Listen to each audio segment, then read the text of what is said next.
get my position on the longship on the Draka.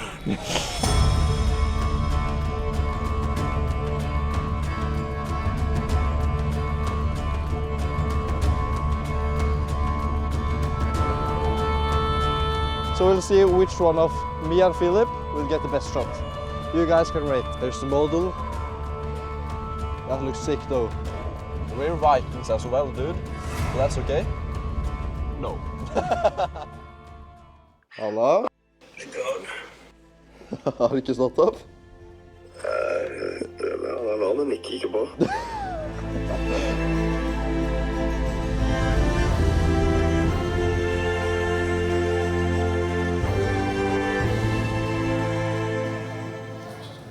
Ladies and gentlemen, we are soon going out and filming this insane Viking here. Let's go. Yes.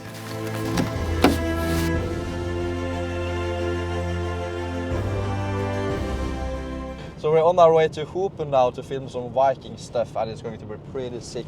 So it's minus 11 degrees now, so it's freezing cold. It feels like minus 20, but we're Vikings as well, dude. So that's okay? No.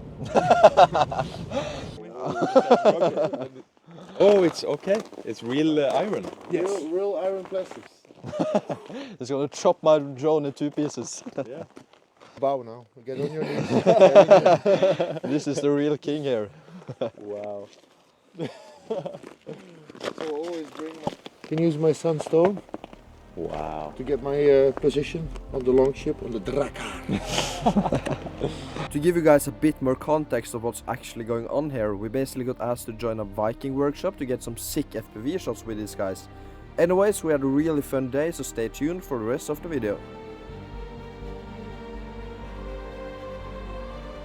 We're going on a trip to a little place called Hopen. Say hello to Viking Philip with a sword. Hey, don't mess with me. This guy copying my vlogging setup. You're copying me again. Woo. Let's do this. Let's get the best Viking shot ever. So our plan now is to stand here so we can hide from the shot. And the Viking is standing way over there. Then we come from the ocean, fly over to him, and get a sick shot. So we'll see which one of me and Philip will get the best shot. You guys can rate. Let's do it. Let's do it!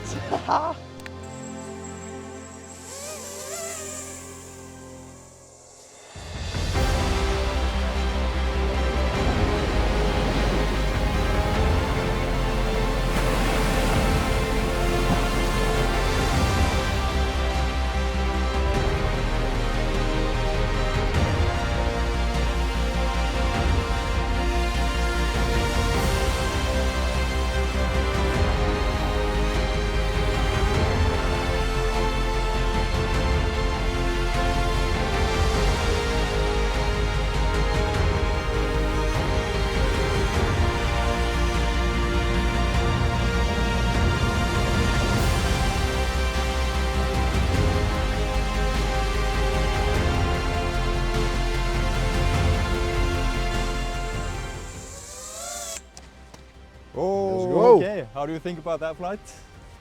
It's okay, it could have been better, but I think it works. Yeah. We'll see. We'll see. But now it's your turn, so... Okay, let's go. I'm a little bit nervous flying your setup for the first time, but yeah.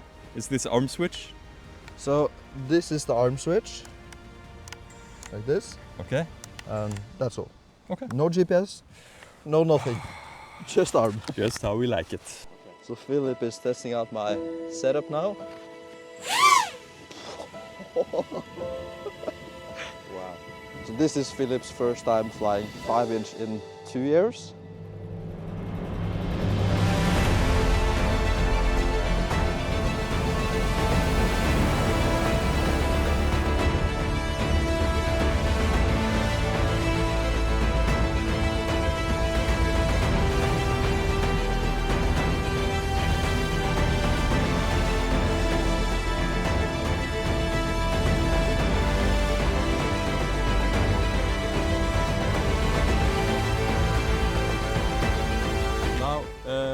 this the level mode? No level mode. No level mode? No, no. Okay. I can catch it if you fly towards me here. I can catch the drone. No, no, I will do it the proper way. The proper way is drone catcher. No, I can't do it the proper way. Okay, just make me catch it. No, no, no, I will do it like this. Look. And now it's covered a little bit by snow, but hey. That's all right.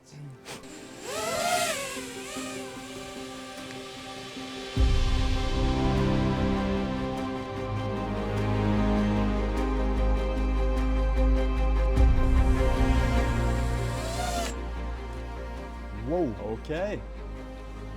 Why do you That's think that pretty was good. difficult? There was a little bit of wind. Yeah, I got blown like a little bit to the side, like a few centimeters, and that's enough to fuck up the shot. So, but I think the last one was pretty good. Yeah. So I'm happy. Okay. I'm happy. Yeah, yeah. I'm happy too. Next location. Next location. Let's go.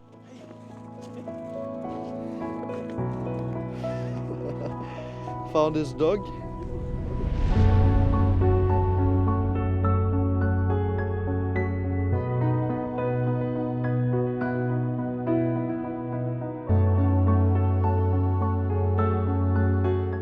And we're on the next location. Now it's popping off with a big camera here. Vlog squad. Ah, vlog Who's squad. Bridge. What's up, guys? Hit that subscribe button, that bell, and that.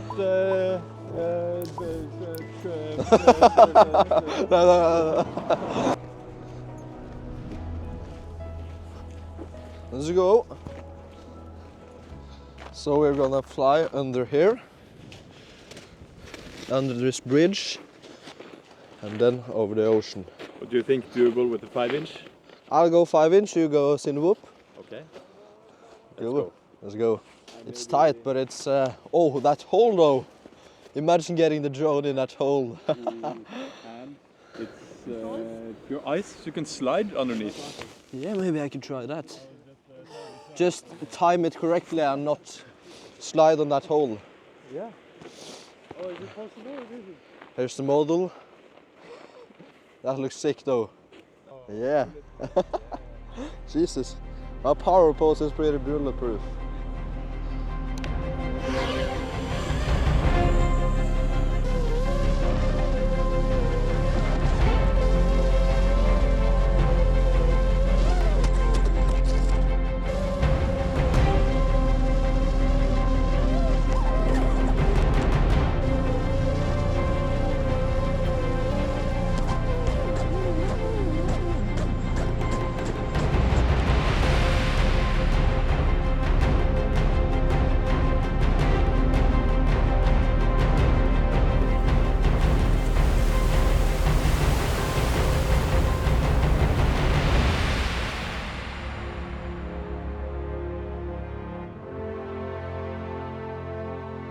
Okay, so now it's Philip's turn with a Sinwhoop.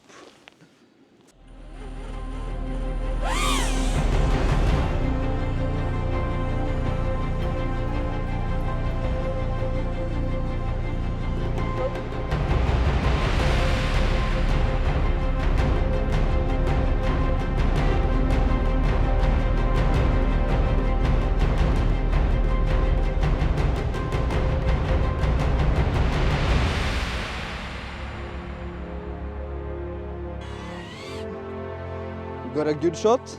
Oh, yeah, I got it. I got it much better than you. Ah, okay, we'll see about that. Yeah. Philip happy and Viking happy. This is my happy face. It's time for the sunset now, so we gotta run to the next location. That lightning, god damn! Run! I think we're heading way over there. I'm just following Philip, so. Here's the second voiceover you all have been waiting for. I forgot to film some behind the scenes of us flying and stressing around on the last location, but we managed to get some incredible sunset shots, so you guys can enjoy the last drone flight of this video. Don't forget to check out the other guys, I've linked them all down in the description below.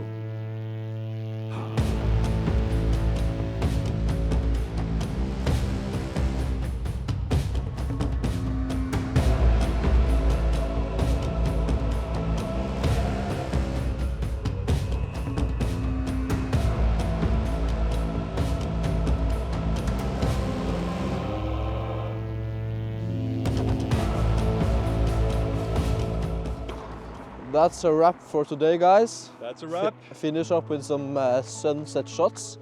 Pretty sick. That went so well because like Yeah. you went and I went and it was like first. I went first. We just went first. We just went first. Thank you guys for watching. See you in the next one.